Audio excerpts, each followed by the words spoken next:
స్తుతిద్దాము, కొనియాడదాము, మహిమపరుద్దాం. ఎవ్వరూ మౌనంగా ఉండొద్దు. ప్రతి ఒక్కరు కూడా నోరు తెరిచి బిగ్గరగా దేవుని నామాన్ని స్తుతిద్దాం. పరిశుద్ధుడా మీకే స్తోత్రమయ్యా, మా రాజా మీకే స్తోత్రం, మా దేవా మీకే స్తోత్రం, మా తండ్రి మీకే స్తోత్రమయ్యా, సర్వ సృష్టికర్త మీకే స్తోత్రమయ్యా, సర్వాశీర్వాదములకు కారణభూతుడా మీకే స్తోత్రం, తేజోమయుడా మీకే స్తోత్రమయ్యా, కృపాక్షేమము దయచేయి మా తండ్రి మీకే స్తోత్రమయ్యా, నమ్మదగిన మా దేవా మీకే స్తోత్రం, నిజ దేవుడా మీకే స్తోత్రమయ్యా, నిన్న నేడు నిరంతరం ఏకరీతిగా ఉన్న మా తండ్రి మీకే స్తోత్రమయ్యా, సర్వోన్నతుడా మీకే స్తోత్రమయ్యా, సర్వ సృష్టికర్త మీకే స్తోత్రం స్తోత్రం స్తోత్రం, మా దేవా మీకే స్తోత్రమయ్యా, మా రక్షకుడా మీకే స్తోత్రమయ్యా, మా ప్రార్థన ఆలకించు మా తండ్రి మీకే స్తోత్రమయ్యా, నిత్యము మమ్మల్ని కంటికి కనుపాపోలే కాల్చి కాపాడుచున్న మా దేవా మీకే స్తోత్రమయ్యా, స్తుతులకు కారణభూతులైన మా దేవా మీకే స్తోత్రం, స్తోత్రార్హుడా మీకే స్తోత్రమయ్యా, ఆలోచనకర్త మీకే స్తోత్రం, నిత్యులకు మా తండ్రి మీకే స్తోత్రం, అద్భుతాలు చేయగల మా దేవా మీకే స్తోత్రమయ్యా, అల్పామగైన దేవా మీకే స్తోత్రం, ఆది సంపూర్ణుడా మీకే స్తోత్రం, స్వస్థపరచి యెహోవా మీకే స్తోత్రమయ్యా, ఆరోగ్యదాత మీకే స్తోత్రం, స్తోత్రమయ్యా స్తోత్రమయ్యా స్తోత్రమయ్యా స్తోత్రమయ్యా, స్తుతి స్తుతి స్తుతి స్తుతి స్తోత్రం స్తోత్రం, ప్రేమమయుడా మీకే స్తోత్రమయ్యా, కరుణామయుడా మీకే స్తోత్రం, తేజోమయుడా మీకే స్తోత్రం, రత్నవర్ణుడా మీకే స్తోత్రమయ్యా, 10,000 మంది అతి కాంక్షణీయుడా మీకే స్తోత్రమయ్యా, నిత్యము పరలోకములో దేవదూతల చేత పరిశుద్ధుడు పరిశుద్ధుడు పరిశుద్ధులని గాన స్తుతులతో స్తుతింపబడుచున్న మా తండ్రి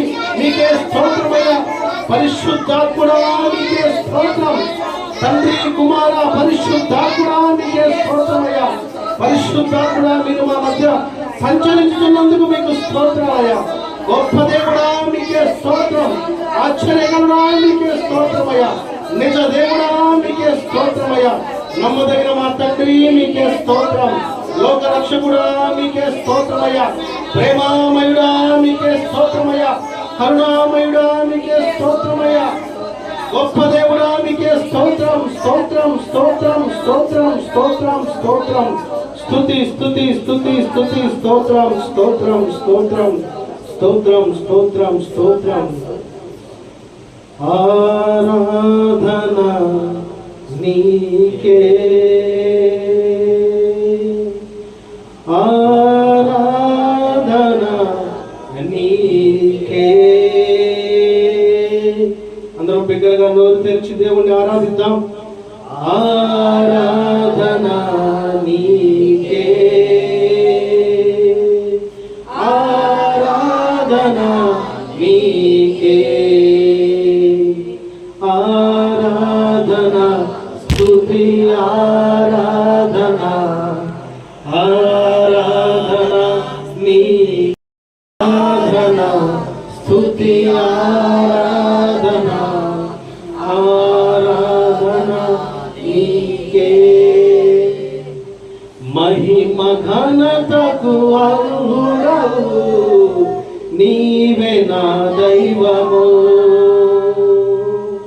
మహిమ ఘనతకు అర్హుడవు నీవే నా దైవము, సృష్టికర్త ముక్తిదాత సృష్టికర్త ముక్తిదాత మా స్తుతులకు పాత్రుడా, ఆరాధన నీకే ఆరాధన నీకే ఆరాధన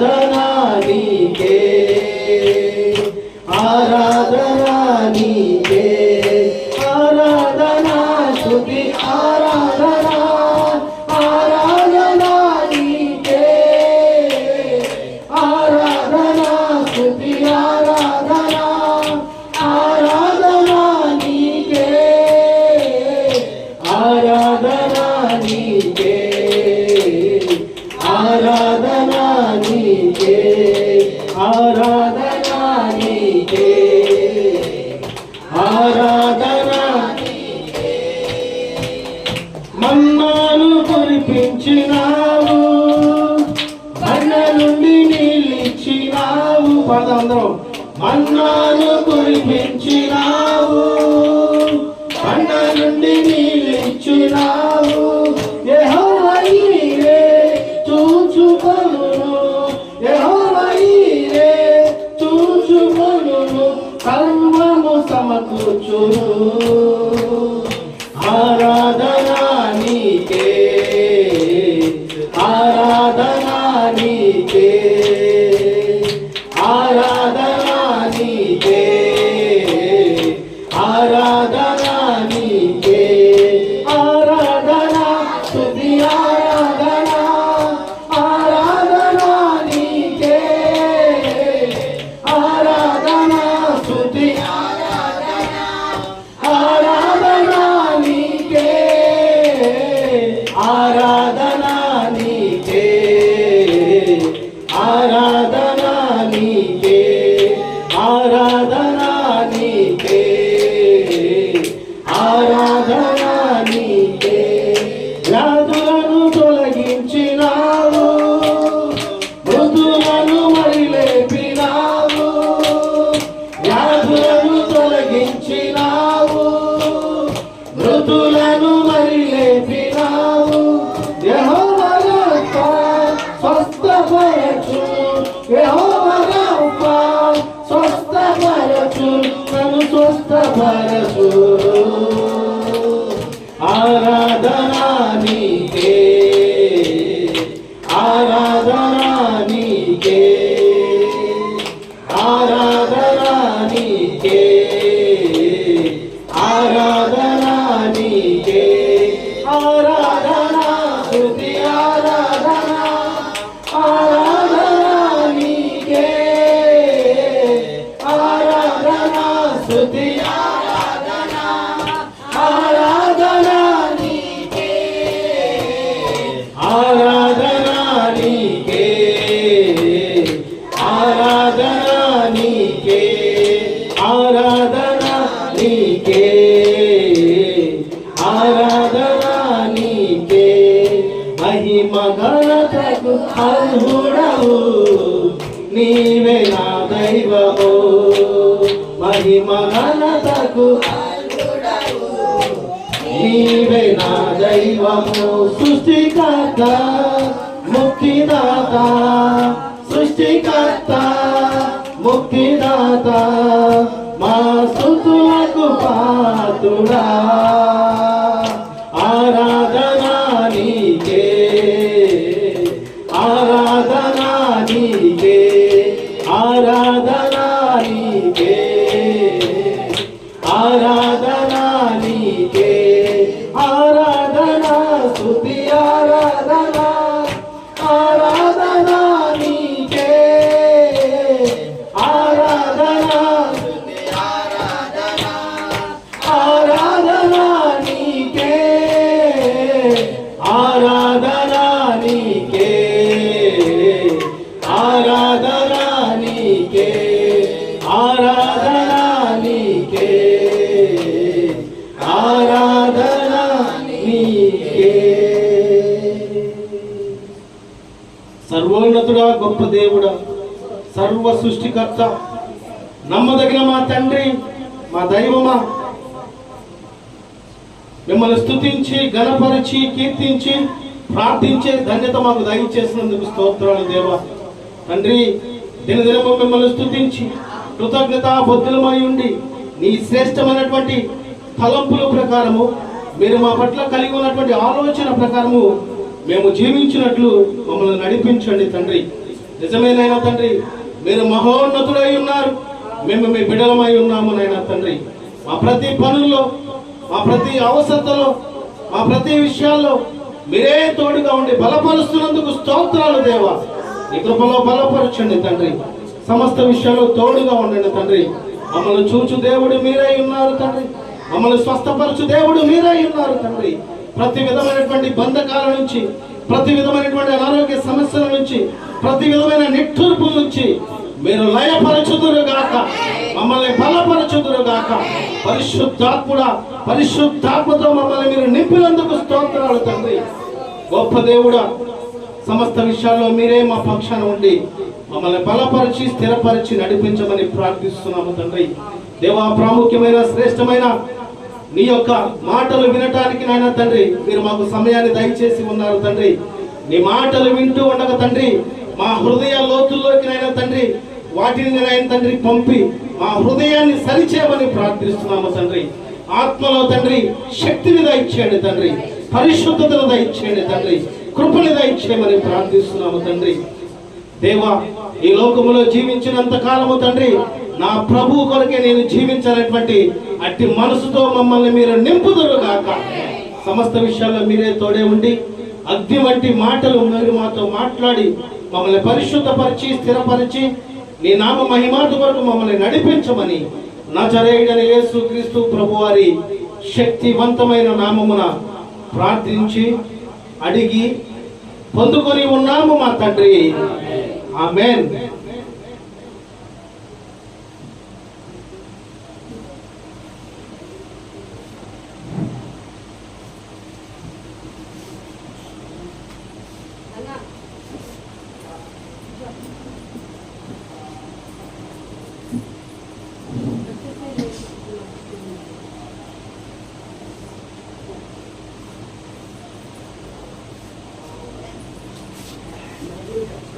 దేవుని పరిశుద్ధమైన నామమునకు మహిమయు ఘనతయు ప్రభావములు కలుగును గాక. ఆమేన్. మన ప్రభువును రక్షకుడైన యేసుక్రీస్తు ప్రభువారి పరిశుద్ధమైన శక్తివంతమైన ప్రశస్తమైన నామమున ఈ శ్రేష్టమైనటువంటి సమయంలో ప్రభు సన్నిధిలో కూడి ఉన్న దేవుని బిడ్డలైన మీ అందరికీ నా నిండు హృదయపూర్వకపు వందనములు, ప్రత్యేకపు శుభములు తెలియపరుస్తున్నాను. సర్వ సృష్టికర్తైన నా దేవుడు మిమ్మల్ని సమృద్ధిగా ఆశీర్వదించి దీవించును గాక. ఆమేన్.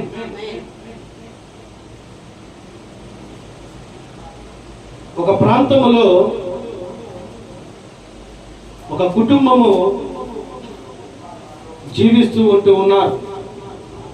వారు జీవిస్తూ ఉన్నారు, సంతోషంగానే ఉన్నారు, సమాధానముగానే ఉన్నారు, సమస్తము పొందుకొని ఉన్నారు అని అనుకుంటూ ఉన్నారు. కానీ దేవుని భక్తి, దేవుని యందు ప్రేమ, దేవుని యొక్క ఆలోచన, ప్రార్థనకు వెళదాము, ప్రార్థన చేసుకుందాము, ప్రభు సన్నిధికి వెళ్దాం అనేటువంటి ఆలోచన ఏ మట్టుకైనా కానీ లేదంటండి.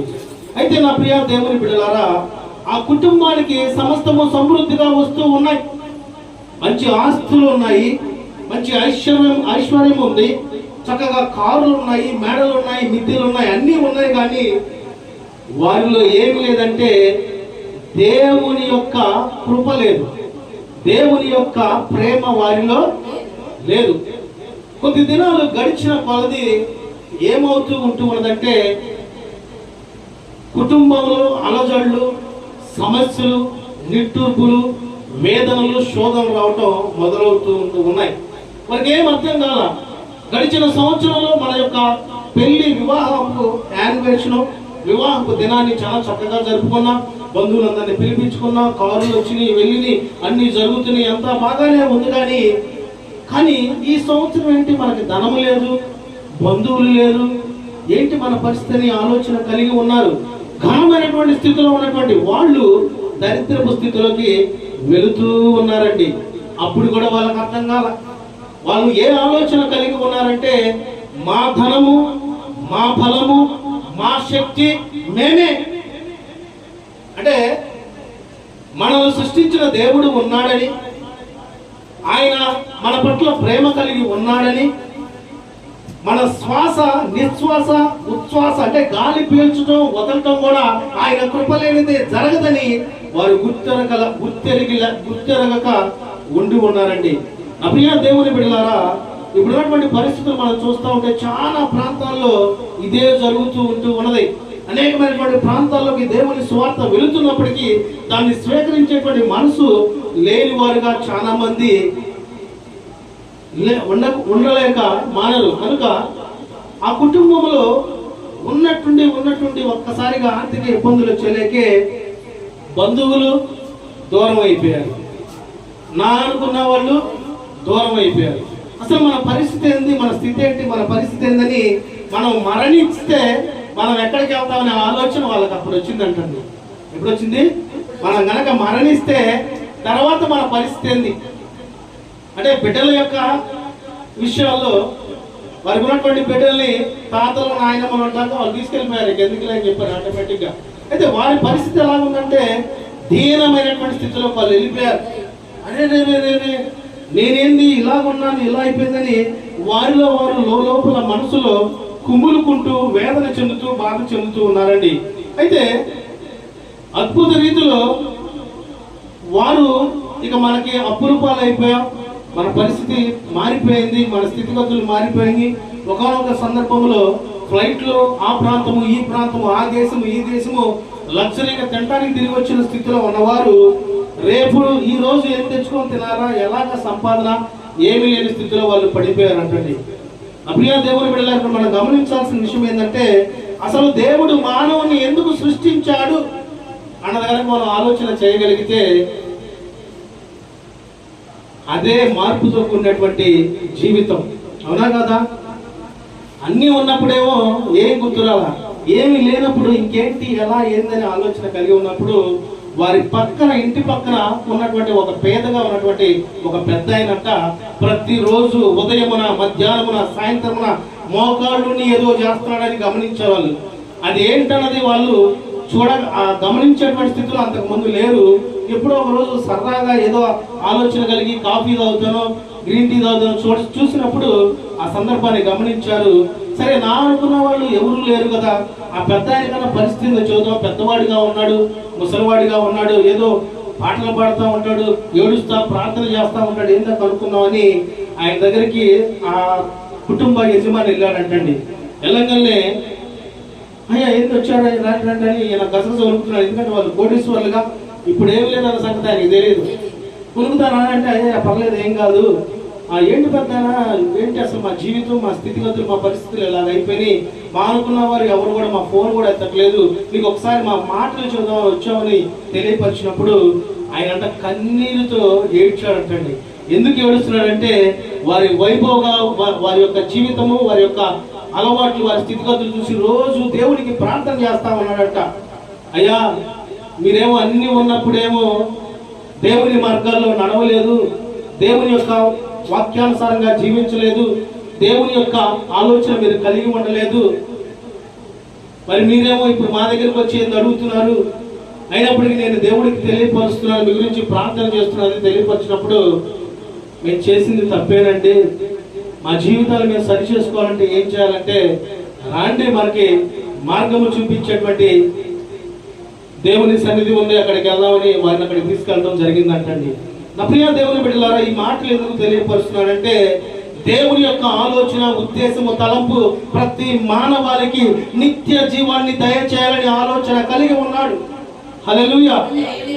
నిత్య జీవాన్ని పొందుకోవాలనేటువంటి ఆలోచన కలిగి ఉన్నవారు, దేవుడు అనుగ్రహించే నిత్య జీవాన్ని పొందుకోవాలనేటువంటి తలంపు కలిగి ఉండేవారు, వారి యొక్క ఆలోచన, తలంపులు, ఉద్దేశాలు సమస్తము దేవుని మహిమార్థకరంగా ఉండి ఉంటాయి.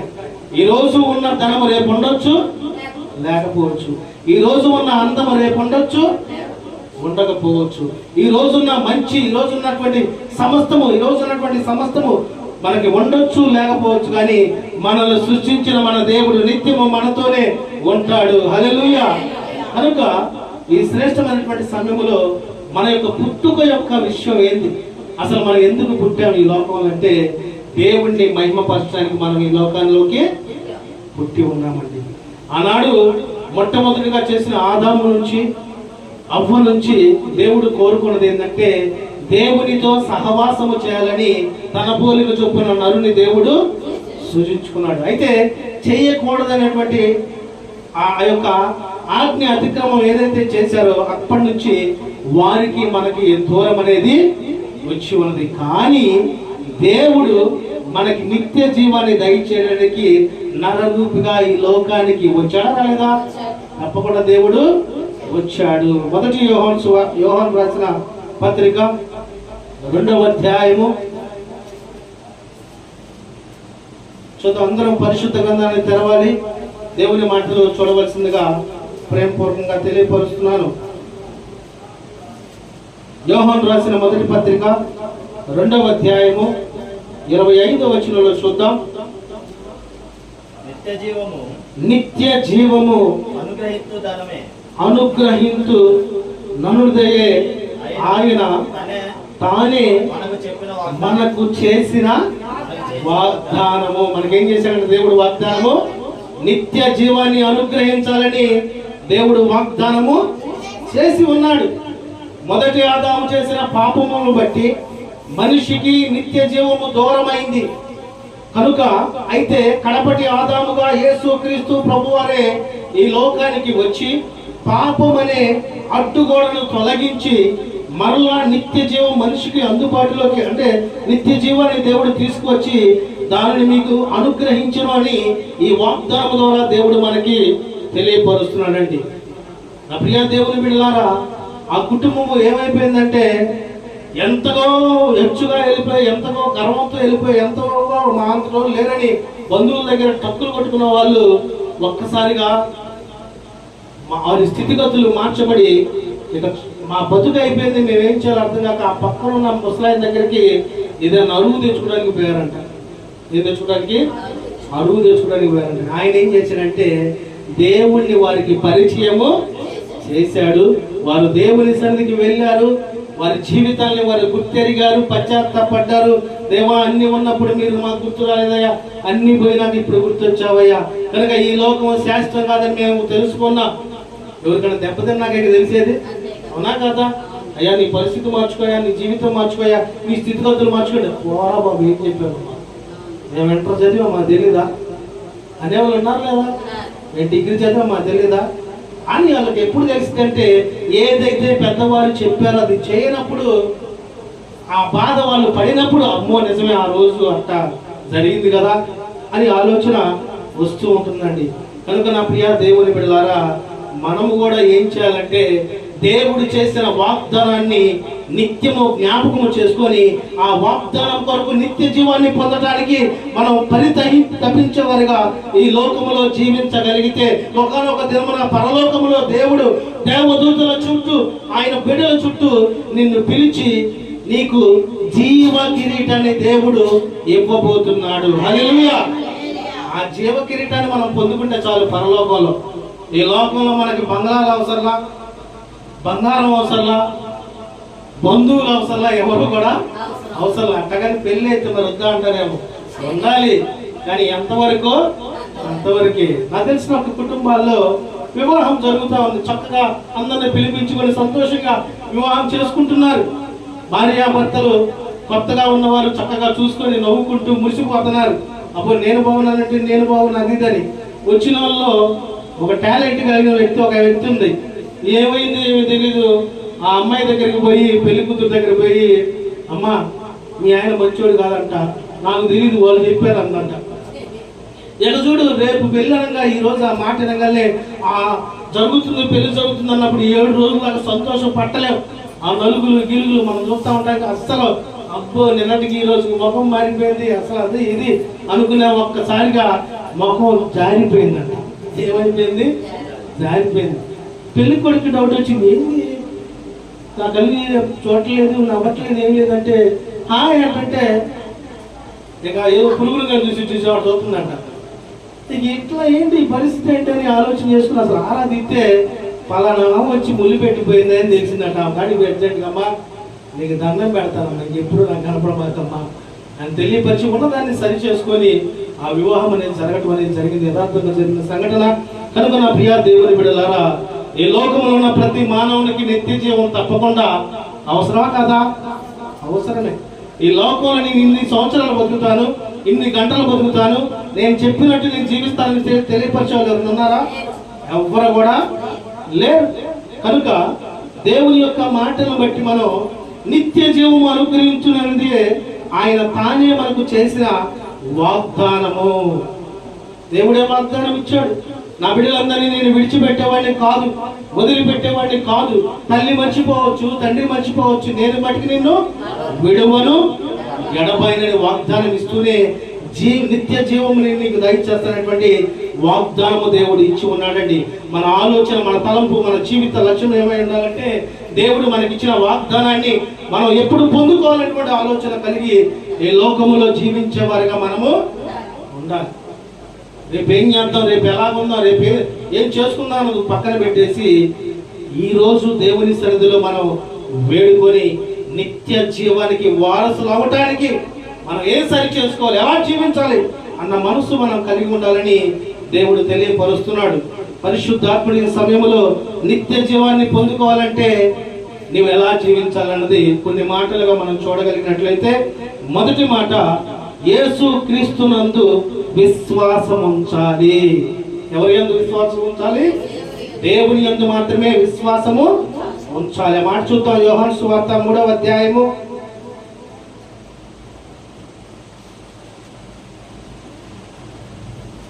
16వ వచనంలో చూడగలిగినట్లయితే, దేవుడు లోకమును ఎంతో ప్రేమించెను కాగా ఆయన తన అద్వితీయ కుమారునిగా పుట్టిన వాని యందే విశ్వాసముంచు ప్రతి వాడును నశింపక నిత్య జీవము పొందినట్లు ఆయనను అనుగ్రహించెను. హల్లెలూయా.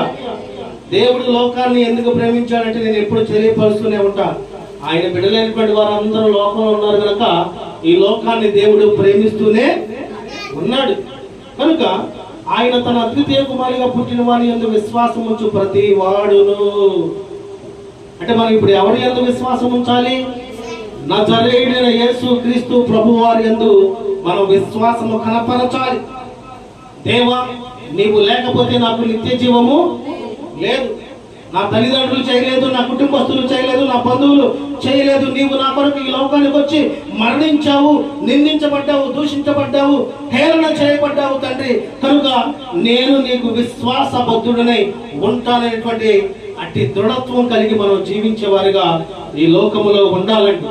మనుషుల మంది విశ్వాసం ఉంచుతాం, కానీ ఒకనొక రోజు ఏమైంది? ఏమి చెప్పరు. నేను వెనకుంటే చాలు మొత్తం నేను చూసుకుంటా అంటారు. కొద్దిగా ముందుకు పోయిన తర్వాత వెనక్కి తిరిగి చూస్తే కనపడదు. ఎదురేమో శత్రువులు వస్తూ ఉంటారు, అపవాది గడి యొక్క పన్నాగం. వాటి నుంచి మనం జయించాలంటే ఎట్లా? దేవుని సహాయం మనకి ఉండాలి, అది పొందుకుంటేనే. అందుకనే నా ప్రియ దేవుని బిడ్డలారా, మనము నిత్య జీవాన్ని పొందుకోవాలండి. నిత్య జీవపు వారసులుగా మనం మన జీవితాన్ని సరి చేసుకోవాలని పరిశుద్ధాత్ముడు తెలియపరుస్తున్నాడు. ప్రతి నిత్యము కూడా మనము దేవుని యందు నమ్మకముగా, విశ్వాసముగా, భక్తి కలిగి, నిజాయితీ కలిగి, నిందారహితులుగా మనం జీవించడం కష్టమే. అయినా కానీ ఇష్టముగా మనం మార్చుకునే వారిగా ఉండాలి. ఎందుకంటే దేవుడు మన పట్ల కలిగి ఉన్నటువంటి ప్రేమతో పోల్చుకుంటే మన జీవితాలు ఏ పాటివో. అవునా కదా? ఎన్నిక లేని మనల్ని ఎన్నుకున్నాడు, ఘనత లేని మనల్ని ఘనపరిచాడు, దేనికి పనికిరాని మనల్ని ఆయన కుమారుడుగా, కుమార్తెలుగా, ఆయన బిడ్డలుగా దేవుడు మనల్ని మార్చుకున్నాడు. హల్లెలూయా. కనుక మనం ఇక నుంచి ఏం చేయాలంటే దేవుని యందే విశ్వాసం ఉంచేవారిగా ఉండాలి. ఎప్పుడైతే దేవుని యందే మనం విశ్వాసం ఉంచి ఆయన కృప, ఆయన బాహువు, ఆయన ప్రేమ ఉంటే చాలని జీవిస్తామో ఆ జీవితము యథార్థమైనటువంటి జీవితము, ఆ జీవితము శాశ్వతమైనటువంటి స్థితిగతులు మార్చి ఉన్నతమైనటువంటి కృపతో నింపును గాక. ఆమేన్.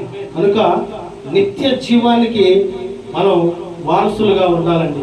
నిత్య జీవాన్ని పొందుకోవాలి. యేసుక్రీస్తు ప్రభువారు ఆ ప్రాంతంలో సువార్త పరిచయం చేస్తూ వెళ్తున్నప్పుడు, దేవా దేవా, పరలోకం అంటున్నావు, నిత్య జీవితం అంటున్నావు, నేను దాన్ని పొందుకోవాలంటే ఏం చేయాలంటే ముందు నీ ఆస్తిని గీస్తిని మొత్తాన్ని నమ్ముకోరా అంటే ఆయనేమో మూతి పక్కకు పెట్టి అಲ್ಲಿకి వెళ్ళిపోయినట్టు సందర్భాలు అయి ఉండొచ్చు అక్కడ. అవునా కదా? నా ప్రియ దేవుని బిడ్డలారా, దేవుని యందు మన విశ్వాసం ఉంచితే మన స్థితిగతులు, మన పరిస్థితులు మార్చబడతాయి. ఎప్పుడు మనిషి ఒకేలా ఉండకూడదండి. కొంతమంది జీవితాలు మనం చూస్తూ ఉంటే ఎక్కడ వేసిన గొంగలు అలాగేలాగా వారి జీవితాన్ని మార్చుకోరు. ఎంతమంది చెబుతున్నా కానీ ఈ చెవుతో విని ఈ చెవుతో వదిలేయట్లేదు. ఈ చెవులతో వెంట వదిలేసేయాలి, హృదయముతో వినాలి, హృదయము తెరవబడాలి. హృదయంలో దేవుడి వాక్యానికి స్థానము ఎప్పుడైతే నీవు ఇస్తావో ఆ క్షణమే దేవుడు నీతో ఉంటాడు, నీ స్థితిగతులను మారుస్తాడు, నీ పరిస్థితులను మారుస్తాడు. ఆ క్షణం నుంచి దేవుని తోడు, దేవుని నీడ, దేవుని కృప, దేవుని కాపుదల వారికి ఉంటుంది. దేవునికి మహిమ కలుగును గాక. ఆమేన్. కనుక మనము లోక సంబంధమైనటువంటి మనుషులుగా ఉండటానికి వీలు లేనే లేదు. లోకమునైన దాన్ని ప్రేమించు వారైన నా వారు అంతే సింపుల్. ఈ లోకమంతా కూడా ఎవరి చేతిలో ఉంటుందంటే అపవాదిగాడి చేతిలో ఈ లోకం ఉంటుంది. అదేంటండి, దేవుడు ఉన్నాడుగా, ఆయన అపవాదిగాడికి ఇటు ఏంటంటే ఒకనొక రోజు ఉంది లెక్క, తీర్పు లెక్క. అప్పుడు ఉంటుంది అసలు అపవాదిగాడికి ఉంటుంది, వాడి బ్యాచ్ ఉంటుంది, అందరికీ అక్కడ ఉంటుంది తీర్పు. కనుక మనం ఏం చేయాలంటే సమయం ఉన్నప్పుడే సద్వినియోగపరుచుకునే వారిగా ఉండాలి. నువ్వు ఇంతవరకు ఎవరైనా నమ్మి ఉండొచ్చు, ఏదైనా ఆలోచన కలిగి ఉండొచ్చు, ఏదైనా తలంపులు కలిగి ఉండొచ్చు, కానీ నీకు నిత్య జీవాన్ని పొందుకోవాలి. నిత్య జీవాన్ని పొందుకున్న వారు మాత్రమే పరలోకము చేర్చబడతారండి. కనుక నా ప్రియ దేవుని బిడ్డలారా, యేసుక్రీస్తునందు విశ్వాసం ఉంచితే నిత్య జీవాన్ని పొందుకునేటువంటి అట్టి స్థితి దేవుడు వారికి దయచేయును గాక. ఆమేన్. రెండవ మాట మనం చూడగలిగినట్లయితే పరిశుద్ధంగా జీవించాలండి. ఎలా జీవించాలి? పరిశుద్ధముగా జీవించాలి. రోమీయులకు రాసిన పత్రిక, అపోస్తలుడైనటువంటి పౌలు రోమీయులకు రాసిన పత్రిక 6వ అధ్యాయం 22వ వచనంలో ఆ మాటలు మనం చూద్దాం.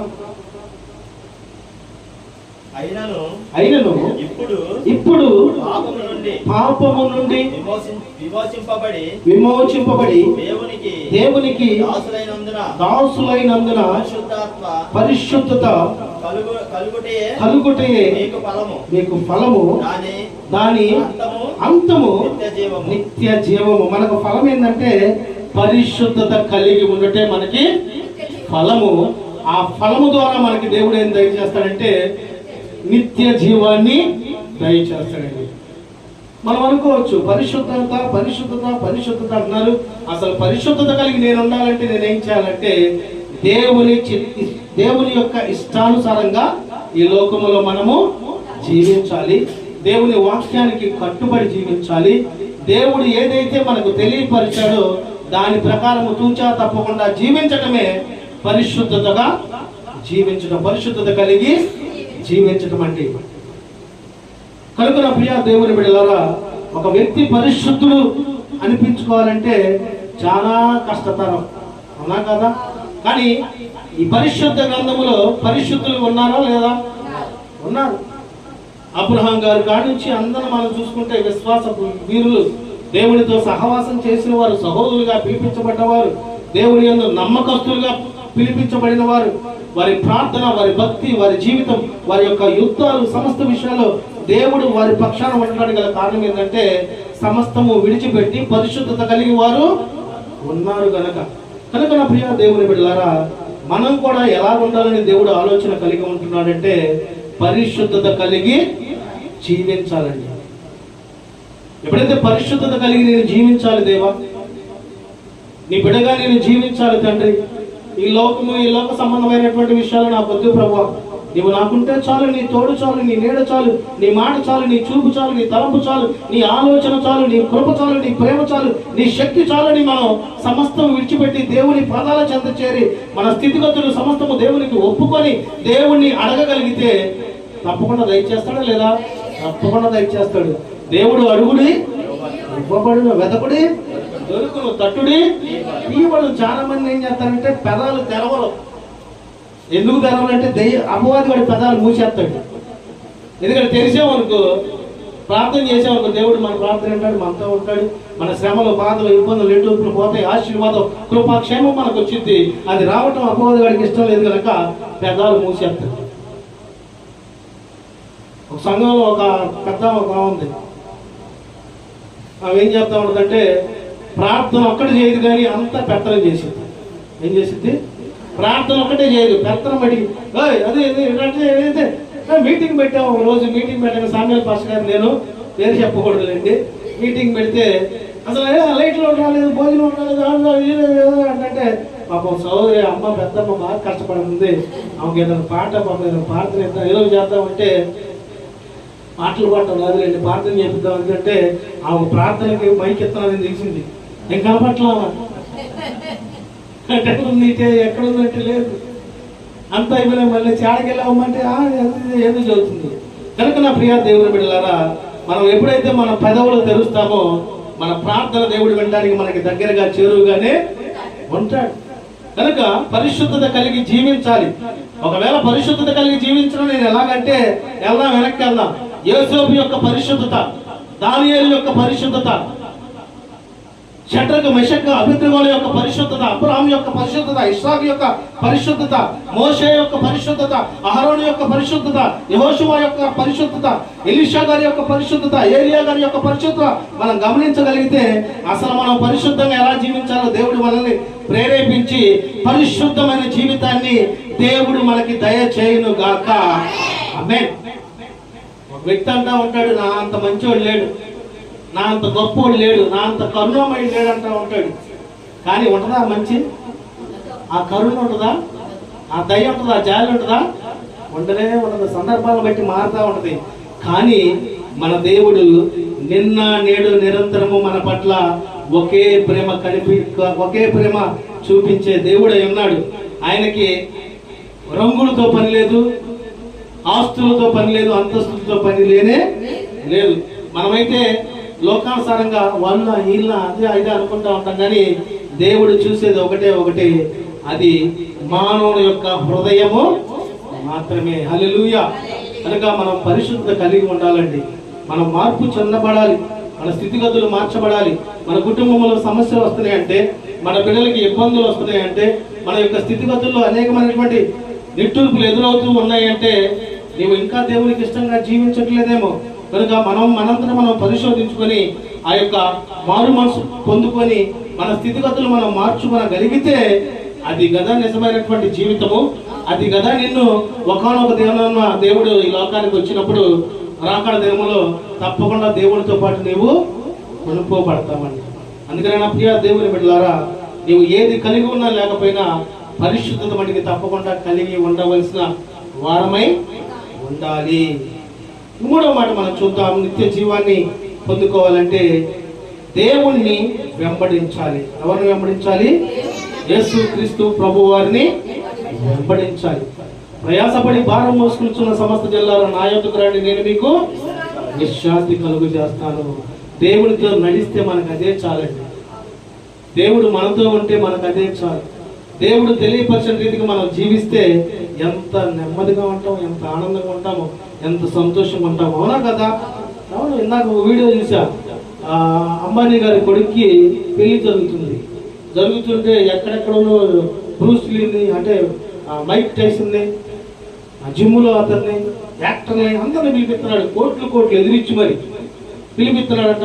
రావటానికి 100 విమానాలంట, పోవటానికి 100 విమానాలంట. సరే తీరా చివరికి వచ్చి చూస్తే వారి కొడుక్కి శ్వాస సంబంధమైనటువంటి వ్యాధి చిన్నప్పటి నుంచి ఉందంట. ఎప్పటి నుంచి? చిన్నప్పటి నుంచి ఉంది. 1000 కోట్లు ఆయనకు ఉన్నాయి, కానీ దాని నుంచి స్వస్థత ఏమైనా పొందుకుంటున్నాడా? పొందుకోండి. స్వస్థపరిచేది ఎవరు? దేవుడే. దేవునికి మహిమ కలుగును గాక. ఆమేన్. ఈ మాటలు ఎందుకు తెలియపరిచానంటే కొన్ని సందర్భాలు మన దగ్గర డబ్బు ఉంటే ఆటోమేటిక్ గర్వం వచ్చింది.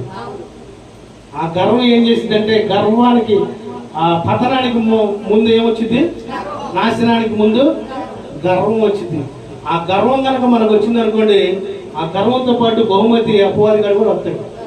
ఆటోమేటిక్గా స్టైల్ మారిపోయింది, నడక మారిపోయింది, అన్నీ మారిపోతా ఉంటాయి. కనుక మనం అట్టి రీతిగా ఉండకుండా దేవుణ్ణి వెంబడించేటువంటి స్థితి మనం కలిగి ఉండాలి. యోహాను సువార్త 10వ అధ్యాయం 27, 23 వచనాలు మనం చూడగలిగినట్లయితే,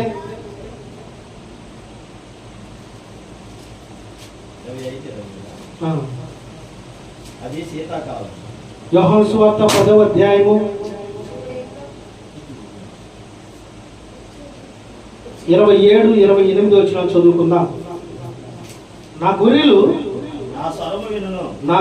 నా స్వరము వినును, నేను వాటిని ఎరుగుదును, అవి నన్ను వెంబడించును, నేను వాటికి నిత్య జీవమునిచ్చుచున్నాను. కనుక అవి ఎన్నటిని నశింపవు, ఎవడును వాటిని నా చేతుల నుండి అపహరింపడు. కనుక ఆయన బిడ్డలు ఆయన స్వరాన్ని వింటారు. దేవుని బిడ్డలు ఏం చేస్తారంటే దేవుని మాటలు తెలియపరిచేటప్పుడైనా, అది ఫోన్లో అయినా, లేకపోతే ఏదైనా శబ్దయంత్రం ద్వారా అయినా, లేకపోతే లైవ్ అయినా, డైరెక్ట్ అయినా కానీ దేవుని బిడ్డలు దేవుని మాట వినటానికి అత్యాశక్తి కలిగి ఉంటారు. కొన్ని మీటింగ్ జరుగుతూ ఉంటే ఏం జరుగుతూ ఉంటుందంటే, మీటింగ్లో పాపం వాళ్ళు వేలకు వేలు ఖర్చు పెట్టి పెద్ద దైవజన్ని పిలిపించి మీటింగ్ చేస్తూ ఉంటే కింద ఉన్న భక్తులు ఏం చేస్తూ ఉంటారంటే వాక్యం తెలియపరుస్తూ ఉన్నప్పుడు ఫోన్లు నొక్కోవటం, ఈరోజు ఏం కూర వండారు, పలావా లేకపోతే మామూలు అన్నమా. ఒక పక్క ఏం జరుగుతూ ఉంటుంది, దేవుని స్వరం వస్తూ ఉంటుంది, దేవుని మాటలు వస్తూ ఉంటాయి. ఇక్కడ ఏం జరిగిందంటే మన పక్కన అటు ఇటు తిరిగి వాడు ఉంటాడుగా, వాడు వస్తాడు. ఎవడోడు సాతాను గారికి ఒక పనేమి లేదు. ఎక్కడ దేవుని పరిశుద్ధత ఉంటుందో అక్కడ దేవుని అపరిశుద్ధత చేయాలి. ఎక్కడ దేవుని కార్యము జరుగుతుందో అక్కడ దేవుని కార్యానికి ఆటంకాలు జరిగించాలి. ఏ కుటుంబం అయితే ఆనందంగా సంతోషంగా దేవుని ద్వారా నింపబడి జీవిస్తున్నారో ఆ కుటుంబం చెల్లా చెదరవ్వాలని అపవాదిగాడు పొంచి ఉంటాడు. దాని నుంచి విడుదల పొందాలంటే నీ వ్యక్తిగత ప్రార్థన దాని నుంచి విడుదల చేస్తుంది. హల్లెలూయా. కనుక నా ప్రియ దేవుని బిడ్డలారా, ఆయన బిడ్డలు ఆయన స్వరమును వినటానికి తప్పన పడతా ఉంటారు. నేను కొన్ని సందర్భాల్లో ఏదో మాటల ప్రకారం చదువుతున్నట్టు కాదు కానీ దేవమ్మ గారు కానీ జయమ్మ గారు కానీ నాకు ఫోన్ చేస్తున్నప్పుడు ప్రార్థనకి లేట్ అవుతుంది అన్నప్పుడు ఎక్కడో గుచ్చుకున్నట్టు అనిపించింది. అంటే వారికి ఉన్న ఇంట్రెస్ట్, వారికి ఉన్నటువంటి భక్తి, వారికి ఉన్నటువంటి ఆ యొక్క శ్రద్ధను బట్టి నేనేంది వెనకంజలో ఉన్నట్టున్నాను, అవునా కదా. అంటే కొన్ని వాతావరణ పరిస్థితులు అనుకూలతలు, కొన్ని ఇబ్బందులు అందరికీ ఉంటూనే ఉంటాయి. కానీ నేను ఇందాక కూడా అనుకున్న మాట ఏంటంటే, నా మనసులో వాళ్ళు ఫోన్ చేయకముందు నేను వెళ్ళలేకపోతున్నాను ఏంది అనుకుంటున్నా. ఇందాక రవి కూడా వచ్చినప్పుడు చెప్పా, ఎన్నింటికి మనోడైతే అసలు డైరెక్ట్ అటాక్ ఏమన్నా అనుకుంటాడు, ఏమీ లేదు. హల్లెలూయా. నువ్వు ఏమన్నా అనుకో, తర్వాత సంగతి ఏంది, ఏడున్నావు, చెప్పులేంది, కళ్ళజోడేంది, జుట్టేంది అంటాడు. ఇంట్లో వాళ్ళు కూడా అడగలేమో బాబు ఎలా అనుకొని మనోడి ప్రేమను బట్టి స్తోత్రం అనుకుంటాను. హల్లెలూయా. కనుక అలా ఉన్నట్టు మాట్లాడటం కూడా ఎంతో ఫ్రీగా ఉండొచ్చు మనం, అవునా కదా. ఉన్నట్టు మాట్లాడే వాళ్ళకి ఏ కల్ముషం ఉండదు, ఏ అసూయ ఉండదు, ఏ ద్వేషాలు ఉండవు. కొంతమంది అసలు మీరు వేసుకున్న సక్క వలే ఉంది, ప్యాంటు వలే ఉంది, చీర వలే ఉంది అంటారు. ఇంటికి పోయినాక అమ్మ చూడు 200 రూపాయలు చీర పెట్టుకుని పెద్ద 1000 రూపాయలు ఎందుకు అంటారా లేదా అంటారు. కనుక మనం ఆ జాబితాలో ఎప్పుడు ఉండటానికి వీలు లేదు. కనుక నా గొర్రెలు నా స్వరం విను, నేను వాటిని ఎరుగుదునండి. దేవుని బిడ్డలే తప్పకుండా దేవుడు ఎదిగే ఉంటాడు, మనల్ని చూస్తూనే ఉంటాడు. పరిశుద్ధాత్ముడు ఈ సమయంలో కూడా మన మధ్యనే ఉన్నాడు. హల్లెలూయా. కనుక అవి నిన్ను వెంబడించును. మనం దేవుణ్ణి వెంబడించేటువంటి స్థితి కలిగి ఉండాలండి. మనకెప్పుడు మన పనులు, మన తలంపులు, మన ఉద్దేశాలు, మనం ఆడికెళ్దాం, ఈడకెళ్దాం, ఇయ్యేద్దాం ఎప్పుడు ఉంటాయి. కానీ నిత్య జీవానికి మనం వారసులం అవ్వాలి. దేవుడు ఏదైతే మనకు తెలియపరిచాడో, ఏదైతే మన పట్ల తలంపు కలిగి ఉన్నాడో అది నెరవేర్చేటువంటి స్థితి మనం ఈ లోకంలో ఉన్నప్పుడే కలిగి ఉండాలి. అనేక మంది మరణించి ఉన్నారు. మరణించిన వారు జీవించిన విధానాన్ని బట్టి, వారి స్థితిగతులను బట్టి వెళితే నిత్య జీవానికి వెళ్తారు, లేకపోతే పాతాళానికి వెళ్ళిపోతారు. మరణించిన వ్యక్తి మరలా వచ్చి, ఇదిగో నేను మరలా భూమికి వెళ్ళి ఈసారి బాప్తిసం పొందుకొని పరిశుద్ధత కలిగి నీ ఇష్ట ప్రకారం నేను జీవిస్తానంటే కుదిరిద్దా? ఆనాడు ధనవంతుడు లాజరు పరిస్థితి ఏమైంది? లాజరు దరిద్రుడిగా అయినటువంటి లాజరుగా ఉన్నప్పుడు కూడా రొట్టె ముక్కలు తింటూ ఏదో కింద పడింది తింటున్నప్పుడు కూడా పరిశుద్ధముగా ఉన్నాడు. దేవుణ్ణి మాత్రమే సేవించాడు. దేవుని యొక్క ఆలోచన మనసు కలిగి ఉన్నాడు. కనుకనే మరణించిన తర్వాత డైరెక్ట్ గా అబ్రాహాము రొమ్మును అనుకుని అడగలుగుతున్నాడు, పరలోకం వెళ్తా ఉన్నాడు. ధనవంతుడు ఏం చేశాడు? ఈ రోజు ఈ సొక్క, ఈ రోజు ఈ ప్యాంటు, రేపు ఆ కారు, ఈ కారు అని అసలు ఎట్లా పడితే అట్లా లగ్జరీకి జీవించాడు. మరణించిన తర్వాత పాతాళంలో పడవేయబడి, నా తండ్రి అయిన అబ్రహాము అని అప్పుడు గుర్తొచ్చాడు అబ్రహాము గారు. నా తండ్రి అయిన అబ్రహామా, ఒక్క సుక్క నీరు అంటే నీరు కాదు కదా, ఏమి ఉండదు. అయ్యో నా సహోదరులు ఉన్నారంటే వారు మోసే ధర్మశాస్త్రం అందరూ బాబు వాళ్ళు ఇంటి అంటారు, లేకపోతే లేదు. అప్పుడు పాతలో ఉన్నప్పుడు అయ్యా ఒక్క అవకాశం నాకు ఇవ్వండి, కుదిరిద్దా? ఉండదు. అందుకనే మనకి అవకాశం ఉన్నప్పుడే మన జీవితాన్ని మనం మార్చుకోవాలండి. ప్రియా దేవుని బిడ్డలారా, ఒకానొక దినములో మనం అందరం, ఒకానొక సమయంలో మనం అందరం కూడా లోక సంబంధమైనటువంటి పాప సంబంధమైనటువంటి స్థితిలో ఉన్నవారమే అని దేవుడు ఏం చేశారంటే ఆ అడ్డుగోడని మనకి తొలగించి నిత్య జీవానికి వారసులుగా మనల్ని మార్చాడు. ఆ నిత్య జీవానికి వెళ్ళనీయకుండా అపవాదిగాడు మనల్ని పొంచి అది చూడు, ఇది చూడు, ఇలాగుండు, అలాగుండు, ప్రార్థనకి వెళ్ళమాక, దేవుని సన్నిధికి వెళ్ళమాక, దేవుడిని వేడుకోమాక, ఎందుకు నేను ఉన్నా కదా, నీకు ఏది కావాలో చెప్పు, సమస్త నేను ఇస్తా అంటాడు అపవాదిగాడు. కొంతకాలం ఇస్తాడు, తర్వాత ఏమైందంటే, అందుకనే వాక్యం తెలియపరుస్తూ ఉంటుంది, పాపము చేసేటప్పుడు మొట్టమొదటి స్టార్టింగ్లో మళ్ళీ సంతోషంగా ఉండదంట.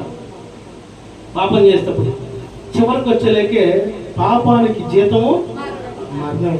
పాప భూమిలో పడేదాకా తెలియదు. అప్పు ఇది భలే ఉంది, ఆనందంగా ఉంది, వెరైటీగా ఉంది, అది అనుకుంటాం. ఎప్పుడైతే డీప్గా వెళ్ళిపోతాం, వెనక్కి తిరిగి చూస్తే అంత చీకటికి ఏమీ ఉండదు.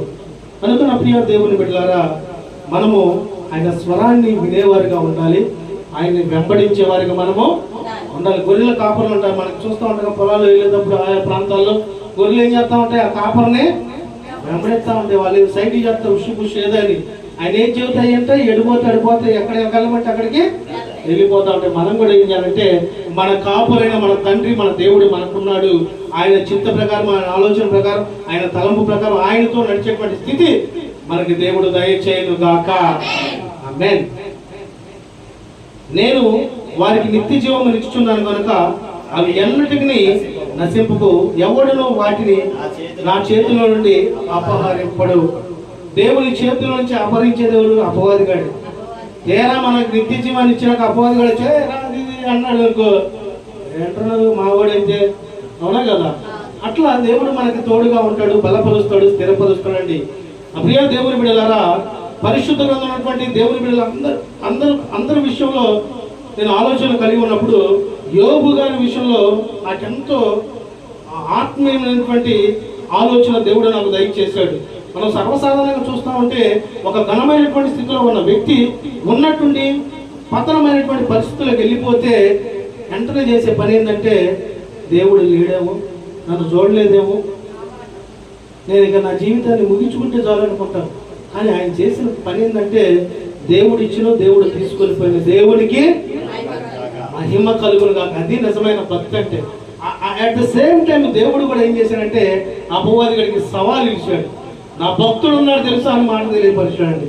భూమి మీద అంతటా ఇతని వంటి భక్తుడు ఎవరునూ లేడు. ఇప్పుడు మనం ఏం చేయబడాలంటే, నిత్య జీవానికి వారసులు అవ్వాలంటే దేవుడు నీ గురించి అపవాదికి చెప్పే స్థితి మనం ఈ లోకంలో కలిగి ఉండాలండి.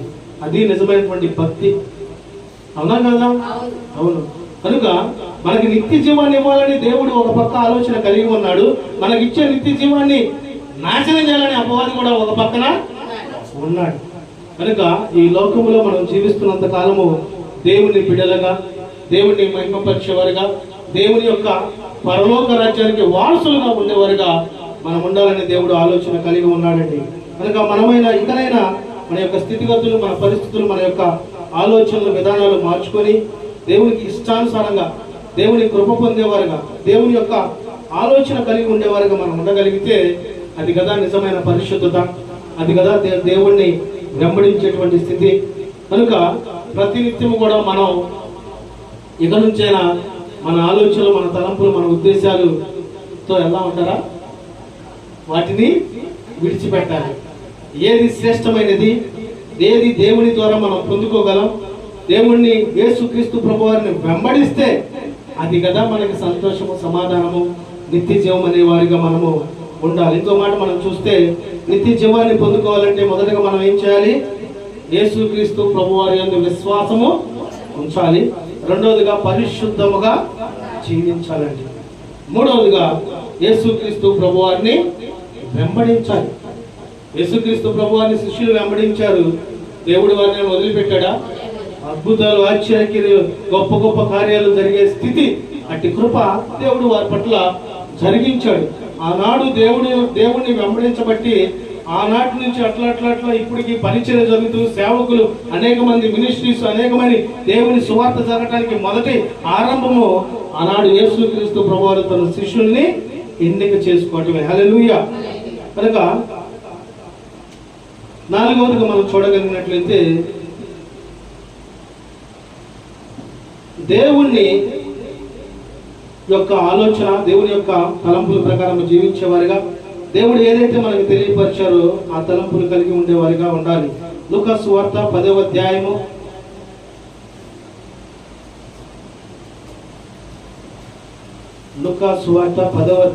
25వ వచనం చదువుకుందాం. ఒకప్పుడు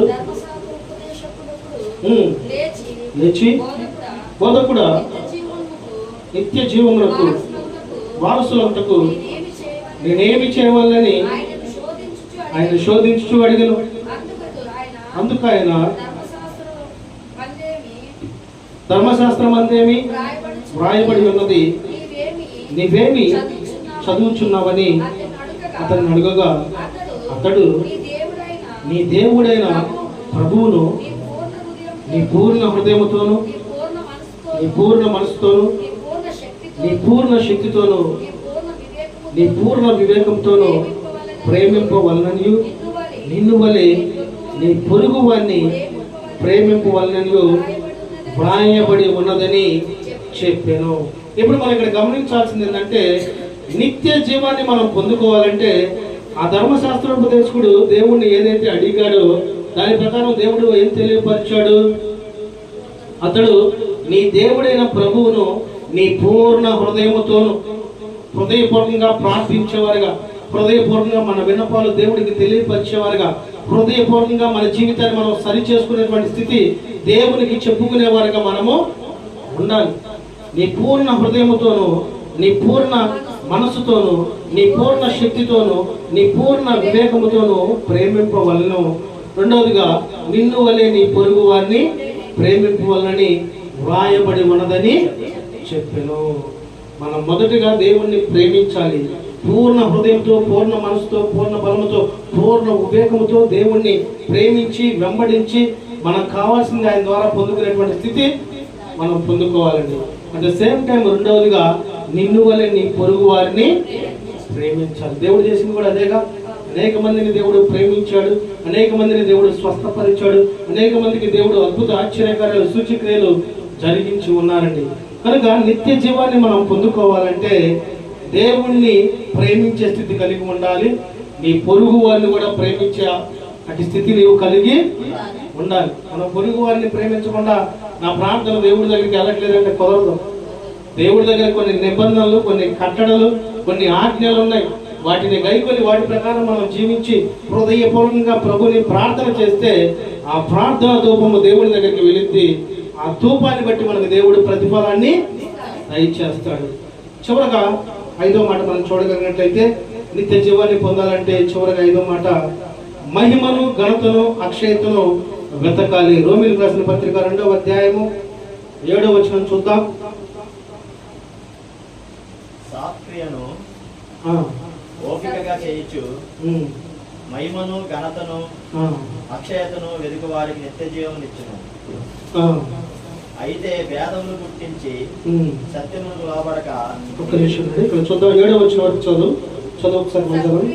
సత్క్రియను ఓపికగా చేయొచ్చు, మహిమను, ఘనతను, అక్షయతను వెతుకు వారికి నిత్య జీవము నిత్యం. ఇక్కడ మనం గమనించాలి ఏంటంటే సత్క్రియను ఓపికగా చేయొచ్చు అంటే మంచి పనులు, మంచి తలంపులు, మంచి ఆలోచనలు మనం ఏం చేయాలంటే ఓపికగా చేసేవారిగా మనం ఉండాలి. తద్వారా ఏమైందంటే నిత్య జీవానికి మనం వారసులుగా చేయబడతాం. నా ప్రియ దేవుని బిడ్డలారా, మనం ఎప్పుడైతే సత్క్రియలు అంటే మంచి పనులు, దేవుని తలంపులతో కూడిన పనులు, ఆలోచనలు, తలంపులు మనం చేస్తామో ఎలా చేయాలి? ఓపికగా చేయాలి. కొంతమంది మనం చూస్తాం అసలు సమయం ఉన్నట్టు ఎంత అడవుడు, ఎంత అసలు నేను అర్జెంట్కి వెళ్ళాలి, అర్జెంట్కి చేయాలి ఇది అంటూ ఉంటారు. తేడా చూస్తే అక్కడ చేసేది లేదు, పెట్టేది ఏమీ లేదు. ఓపిక ఉండాలి మనకి. దేవుని బిడ్డలుగా ఉన్నటువంటి వారికి ఏదున్నా లేకపోయినా నిదానముగా నెమ్మదిగా ఉండేవారికి మనం తప్పకుండా ఉండాలి. మనం అడావుడి ఉంటే కుదరదు. అడావుడిలో అపవాదిగా వచ్చి నిన్ను కూడా అడావుడి చేస్తాడు. అవునా కదా? అవును. అందుకనే ప్రతినిత్యము కూడా మనము దేవుని మాటలకు కట్టుబడి జీవించే వారిగా ఉండాలి. సత్క్రియలు ఓపికగా చేయొచ్చు. మహిమను, ఘనతను, అక్షయతను వెదుకు వారికి నిత్య జీవము వచ్చును. మనం ఏం ఎదగాలంటే ఎక్కడ ఏం జరుగుతుంది, ఎలా ఉంది, ఏంటి అన్నది పక్కన పెట్టి నిత్య జీవాన్ని మనం పొందుకోవాలి. దేవుణ్ణి మహిమపరచుట ఎలాగా, దేవుణ్ణి కొనియాడుట ఎలాగా, దేవునికి కృతజ్ఞతాబద్ధులుగా జీవించుట ఎలాగా అని ఆలోచన కలిగి ఉండేవారిగా ఉండాలి. ఆ ఘనతను బట్టి, ఆ మహిమను బట్టి, ఆ అక్షతను మనం వెదికేవారిగా ఉంటే ఆటోమేటిక్గా నీకు తెలియకుండా నిత్య జీవాన్ని దేవుడు మనకి ఇస్తాడు. దేవునికి మహిమ కలుగును గాక. ఆమె కనుక నా ప్రియ దేవుని బిడ్డలారా, పాపములో నశించిపోతున్న నీకు దేవుడు నిత్య జీవం ఇవ్వాలని ఈ లోకానికి నరరూపిగా వచ్చి ఉన్నాడు. కనుక అది జ్ఞాపకం చేసుకొని మన స్థితిగతులు మార్చుకోవాలని దేవుడు హెచ్చరిస్తున్నాడు. ఇవ్వాలనే కోరిక కలిగి ఉన్నాడు. నిత్య జీవం మూలముగా జీవనానికి భిన్నముగా ఉత్తముగా ఉంటుంది. నిత్య జీవం అంటే పవిత్రమైనది, పరిశుద్ధమైనది.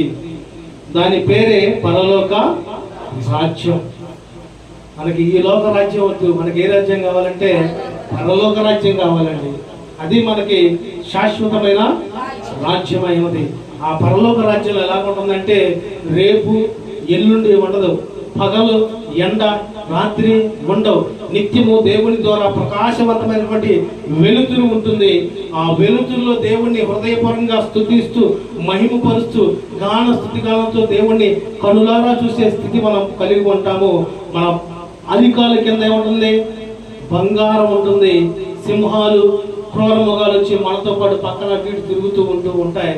మనకేముంటుందంటే ఆ సందర్భంలో రేపటి గురించి చింత ఉండదు, వేదన ఉండదు, దుఃఖం ఉండదు, కన్నీళ్లు ఉండవు. ఒక్కటే దేవుణ్ణి హృదయపూర్వకంగా పరిశుద్ధాత్మ ద్వారా నింపబడి ఆయన్ని స్తుతిస్తూ కొనియాడుతూ మహిమపరుస్తూ ఆనందపరమైనటువంటి జీవితాన్ని నిత్య జీవం ద్వారా దేవుడు దయచేయాలని ఆలోచన కలిగి ఉన్నాడు. కనుక నిత్య జీవాన్ని మనం పొందుకోవాలంటే మొదటగా మనం ఏం చేయాలి?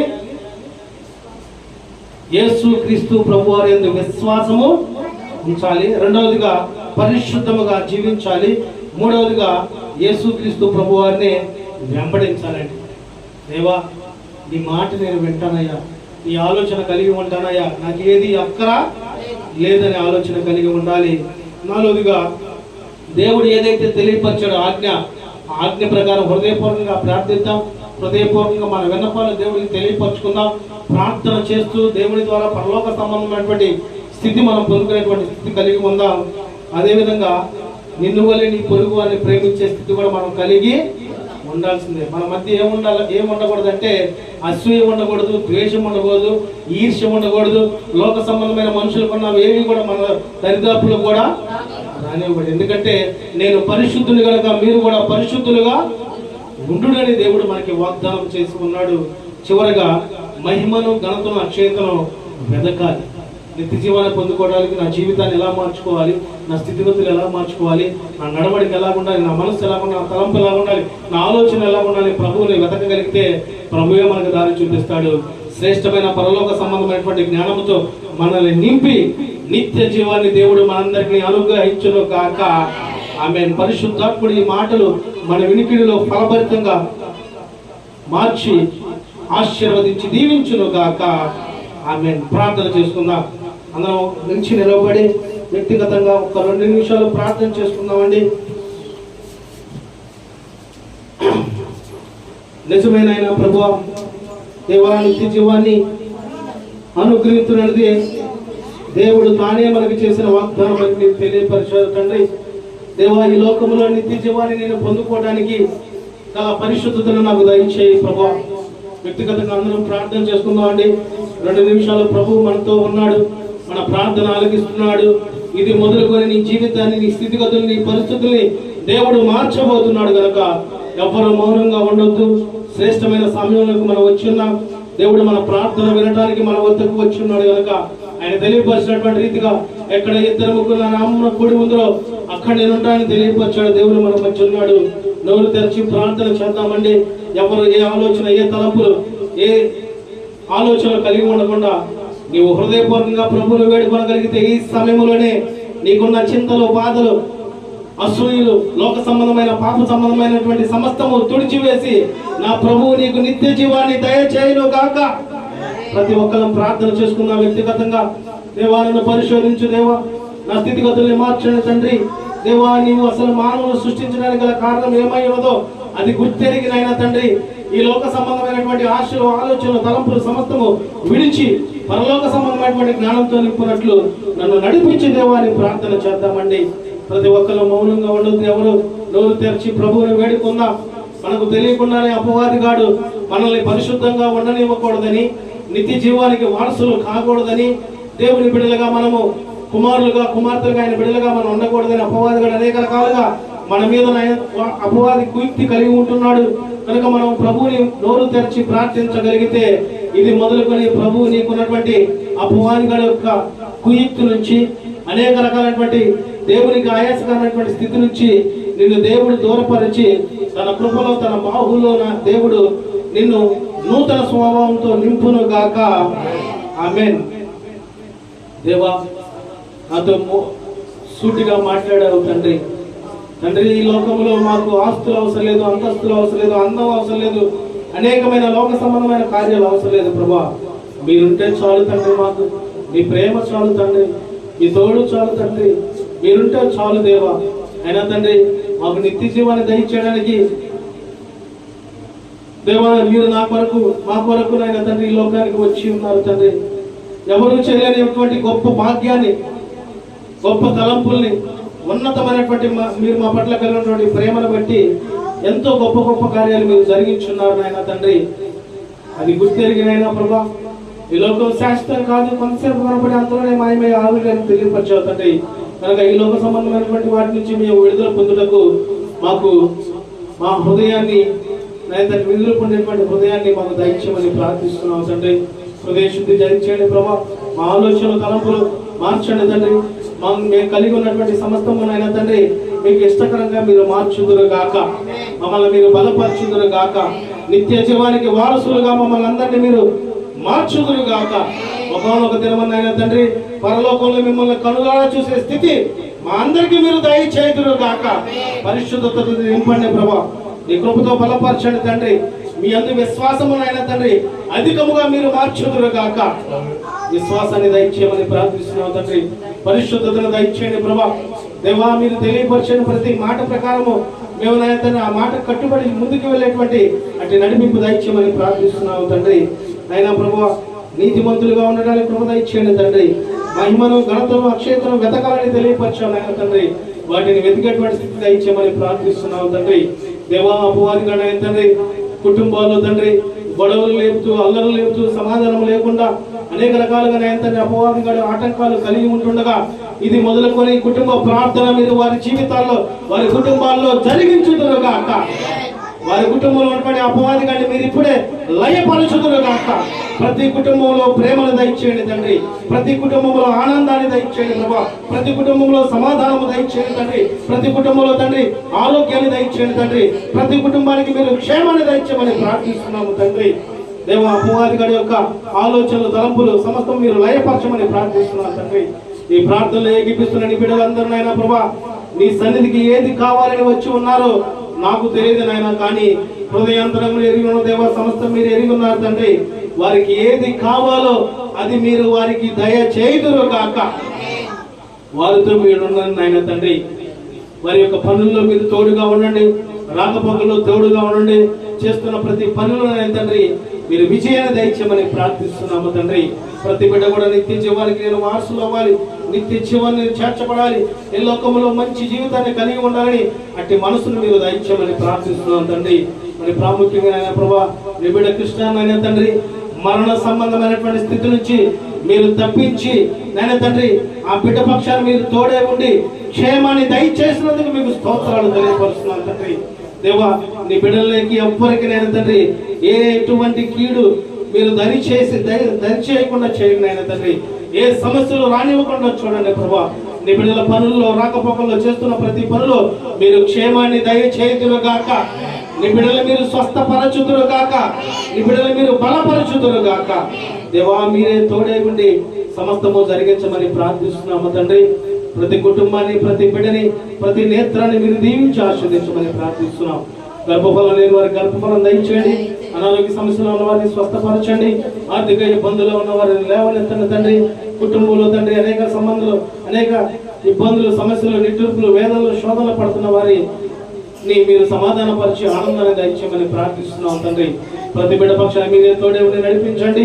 ఈ ప్రపంచంలో పడి చిన్న బిడ్డ నుంచి వృద్ధులైన ముసలి వరకు ప్రతి బిడ్డని పేరు పేరున తండ్రి మీరు కాచి కాపాడి మీ కృపలో నడిపించమని మీకే మహిమ, మీకే ఘనత, మీకే ప్రభావములు చెల్లిస్తూ నజరేయుడైన యేసు క్రీస్తు ప్రభువారి పరిశుద్ధమైన నామమున ప్రార్థించి అడిగి వేడుకొనుచున్నాము మా తండ్రి, ఆమేన్. ఇప్పుడు మన తండ్రి అయిన దేవుని యొక్క ప్రేమయు, కుమారుడు క్రీస్తు యొక్క కృపయు, ఆదరణకర్తైన పరిశుద్ధాత్మ యొక్క సన్నిధి సహవాసమును ఈ ప్రార్థనలో ఏకీపిస్తున్నటువంటి బిడ్డలకును, దూరాన సమీపన నీ మాటలు ఆలకిస్తున్నటువంటి బిడ్డలకును, ఈ మైక్ శబ్దం ద్వారా నీ మాటలు వింటున్నటువంటి నీ బిడ్డలకును ఇప్పుడును ఎల్లప్పుడూ సదాకాలం మీరు తోడై ఉండి ఆశీర్వదించి దీవించుదురు గాక. ఆమేన్. మన ప్రభు అయిన యేసుక్రీస్తు ప్రభువారి కృప మీ అందరికీ తోడై ఉండును గాక. ఆమేన్. దేవుడు మిమ్మల్ని సమృద్ధిగా ఆశీర్వదించి దీవించును గాక. ఆమేన్. మీ అందరికీ హృదయపూర్వక వందనాలు తెలియపరుస్తున్నాను.